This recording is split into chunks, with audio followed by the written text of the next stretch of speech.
my name is Tim Richards. I'm the chaplain here at Chelsea Academy. I'm currently in the chapel here, which is on the second floor in the building. I'm just going to talk to you a little bit about encouraging your child's or your children's spiritual health through prayer, and just give you a few tips which may be useful. There may be things that you already do, or they may be new ideas for you to try with your family. The first tip for praying, something that I was taught by my parents growing up, is to always try and pray before bed.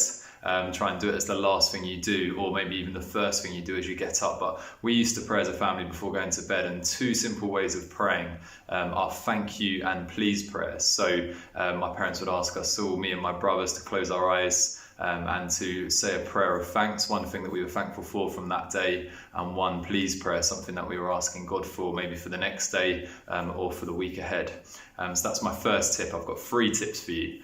So first tip, prayer before bed, thank you and please prayer. Second tip for spiritual development is praying before meals, so saying grace. It can just be a really simple prayer. Thank you, Jesus, for this meal. Amen. In your family, just doing that maybe at dinner time. You may not be able to do it at every meal, depending on your situation and your circumstances, but if you're able to do it breakfast, lunch, dinner, brilliant. But obviously, even if you can just do it maybe at dinner time, it just will give you a moment of pause and reflection in order to help, hopefully, you to feel connected, feel that spiritual connection with God before your meal.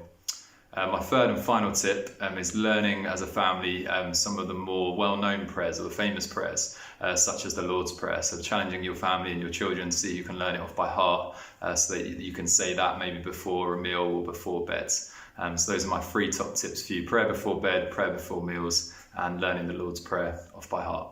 Thanks very much.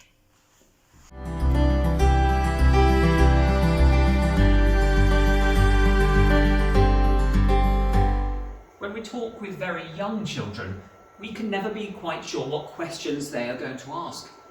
Sometimes, of course, they are simply bizarre, but quite often those questions are about the deepest spiritual things of this world.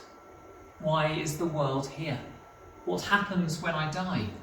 What does God look like? As parents or as friends, young children can offer us some tough questions. But fast forward to their teenage years, and it can sometimes feel like adolescents just don't want to know.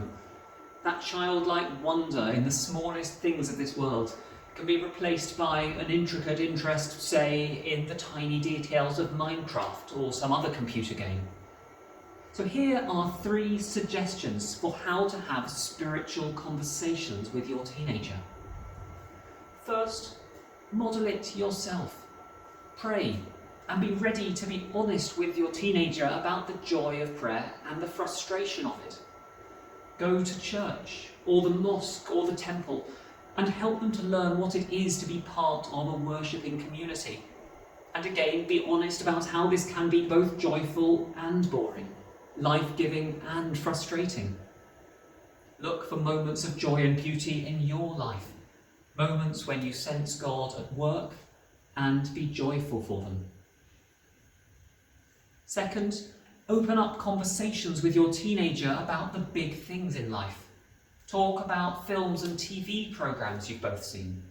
Or talk about what's going on with your friends and family. How are you feeling, say, about your aunt's struggle with cancer? Or talk about the news.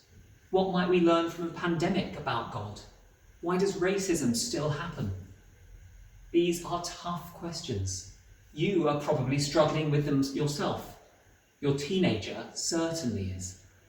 Be open about the fact that you don't have the answer. Show them how you use the resources of your faith to try to understand the world, whether that's through reading the Bible, speaking to someone more experienced, or praying. Struggle together to grow in faith. And finally, be there for them. If you make your child feel guilty or ashamed for doing something wrong, then once they are a teenager, they will simply learn ways to keep it secret from you. Keep trying to show them the unconditional love that you likely have for your children. They need to know it, however much they are acting out their uncertainty about adolescence and adulthood in inappropriate ways. In the Christian faith, Our model is the unconditional love of Jesus for the world. That is no easy model to follow, but it is, we believe, the path of life and truth. For all you do for our young people, thank you.